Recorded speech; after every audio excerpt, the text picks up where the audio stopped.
of the Houston Rockets. All right, moving on to the NFL. We got a fun one for you Sunday night. Ravens and Patriots. Ravens cruising along at 6-2, on track for another playoff appearance, while the Patriots missing car parts, hitting potholes at 3-5, with the playoffs now just a pipe dream. But Lamar Jackson knows that beating Cam Newton won't be easy. Said, quote, "Game recognized game. He's the OG Superman." Okay, Wilds. Pats need a win Sunday, scale of 1 to 10. What's your confidence in your guys pulling off the upset? Irrationally at 10. We had a huge win against a historically great franchise last week. And be honest with you, Mike, I'm not that scared of the Ravens. In the regular season, we own the Ravens, 5-0 in Foxborough. And listen to this. The Ravens, they're the #1 rush offense, but guess what? We're number 4. You run for 170, we run for 160. Guess what? Your passing offense, terrible, 31st in the league. Granted, we're 28th, but 31st, 28th, we're slightly better. So that and a little bit of I need to be confident because someone needs to believe in these guys. I'm feeling good. I'm at irrationally confident 10, Mike. He's admitting it. He's admitting it. First of all, to my man Lamar, I'm the original Superman OG, man. I got it tatted on my hand, man. Come on. Stay in respect. Stay in respect. Thank you, man. I was waiting for that. Mad love to Cam. Mad love to Cam, man. And respect for what they was able to accomplish last week. It was a big win. And I say a big win against the Jets last week. A momentum builder, give them some confidence. But the game against the Baltimore Ravens will be a game that we'll be watching close, and the game that Cam Newton has to pull out if, he wants us to continue to talk about him moving forward, the future in New England. Something has to happen here. I don't know, man. It's going to be a tough matchup, a tough game for them to pull out, but anything is possible. Anything is possible. I got bad news for my old buddy Kevin Wilds, America's favorite television personality. You guys barely escaped what would have been the lowest moment for your franchise since the divisional round playoff loss to the Jets in 2010. You remember that game? You guys tried to fake punt. It didn't work. Rex Ryan beat you. You hadn't won a Super Bowl in 7 years. The previous year you had lost in the same round. It looked bleak. And then you guys got back to the Super Bowl the following year. You lost the Giants again. But that was the low moment of the last 15 years, that game. That would have been trumped this past Monday night. Instead, I think it gets trumped Sunday. Because not only do I think the Ravens beat you, I think they make you look amateurish.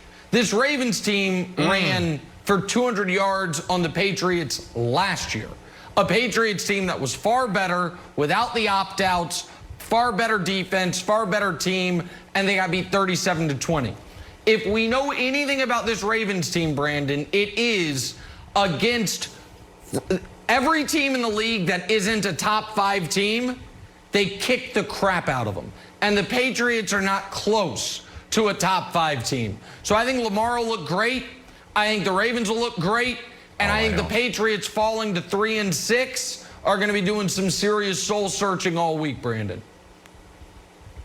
Yeah, this is going to be an interesting game. But look, Kevin, I'll ride with you. If Vic don't want to ride with you, if Nick don't want to ride with you, I'm going to ride with you.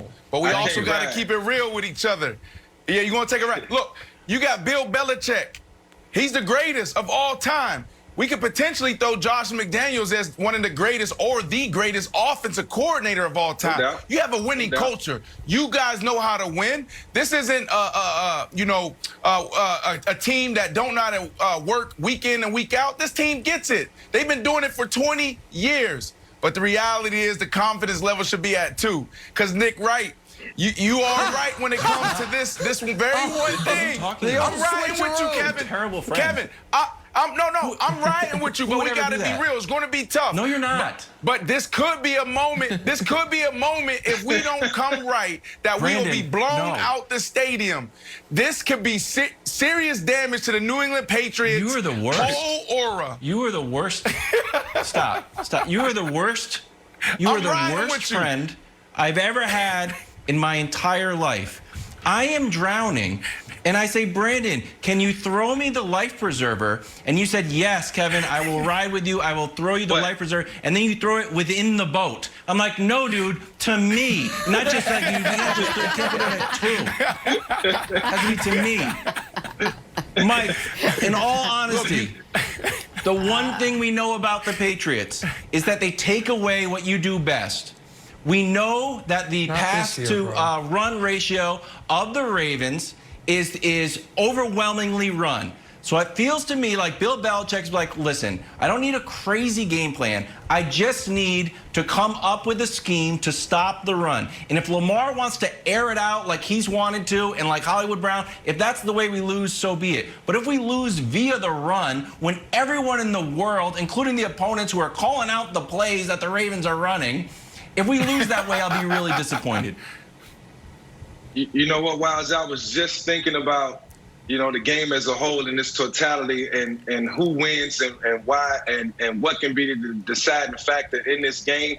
And I know Bill Belichick is great at taking away what teams do best offensively. And for the Baltimore Ravens, it would be the run game.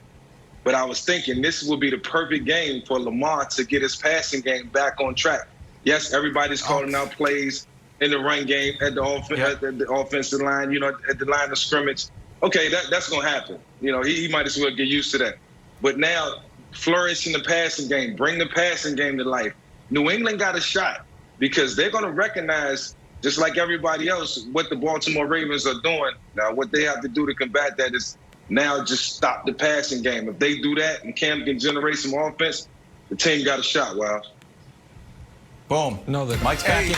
Brandon, you're out. Mike's in. By the way, Wilds, I used to be a lifeguard. I'd get that life preserver to you. Another interesting matchup on Sunday. You got a pair of promising rookies facing off. Justin Herbert and the Chargers visiting Tua and the Dolphins. Mike Vick, is there anything Tua can do on Sunday to close the gap on Herbert in the Rookie of the Year race? Yeah, Jen, I think just get another win. That'll be win number 3 for him. Which is amazing right now, to the start of his young career. Justin Herbert already got 2 wins, a lot of stats and really not a lot to show for it. But I think, as of right now, Tua already has just as many wins as Herbert, and he hasn't started as many games. So for Tua, he has a great defense. He's going to get a lot of opportunities. And they're going to win more games. So I like where this kid is at. I like what he's done over the last 2 weeks. I like that he has help, and he doesn't have to go out there and do it all by himself. Justin Herbert will continue to flourish. They just got to bring it all together. It's the ultimate team game, like we all know. So I expect Tua to take the lead in this Rookie of the Year race. That's right. As the next couple of weeks continue to progress. So, listen, I'm not a huge quarterback wins with a Z stat guy, but everyone else seems to be. And Tua's, despite not starting the first half of the year, is going to finish with more wins than Herbert. And so that is going to play in his favor. Now, full disclosure to the audience. Did I bet Tua at 12-1 to win Rookie of the Year right after they announced him as the starter? I did. Am I financially invested in it? Heavily. But I think there's a real path here because I did 12-1. 12-1 in week 7. I'll send you the betting slip. Because I think the Dolphins are going to make the playoffs. With that, and I think Tua's going to play great this weekend. With that said, the Chargers are on 5 consecutive heartbreaking losses. I do think they can win this weekend. But say it again, Jenna. And Justin Herbert's played great despite the losses. He's got the numbers. Oh, Herbert's been excellent. No. Herbert's absolutely been excellent. But if the season ends with the Dolphins at 9-7 or 10-6 and in the playoffs, and the Chargers at 4-12, then no matter what the stats are, I think Tua ends up getting the award. Now, this weekend, I think the Chargers are due for a victory. I think this is a game that, like all the Chargers game do, Brandon, comes down to the final drive, but somehow the Chargers actually find a way to win it. But if Tua can continue to play clean football, continue to play well, if the Dolphins end up being a playoff team, Tua will win Rookie of the Year. Mark it down and then start counting my money. That's a true story, both of them. Listen, Nick, if you honestly bet Tua when he was announced the starter, right now, then you may go down as the greatest bettor of all time. Nobody thinks that way. It's not just about wins. It's about stats, and he's behind the 8 ball right now, Mike. But when you really peel back the layers, then you can look at it and say, you know what? He does have a chance. If he goes out there and throws 300 yards, 2 touchdowns, consistently win, while this Miami Dolphins team is rolling, he could potentially be that guy. And Nick could potentially go down as the all-time bettor of all time. Like, this is unbelievable. Tua being in this discussion, Nick Wright being in this discussion about betting Tua halfway through the year. I believe. You believe him? I'm texting you both. Oh. Thank you, Vic and Brandon. I just sent you the text. Look at the date. Check the date. I'm texting you both. Check the date, Wilds, while Wilds bleeps all over my take. Go ahead, Wilds. I just sent them the proof. Check the date on it and tell America. I'm not going to. But you can't say like you're not a quarterback wins guy. You're largely a stats guy. Well, one of his wins, he had like 98 yards. So I don't know which one you want. I want to root for him.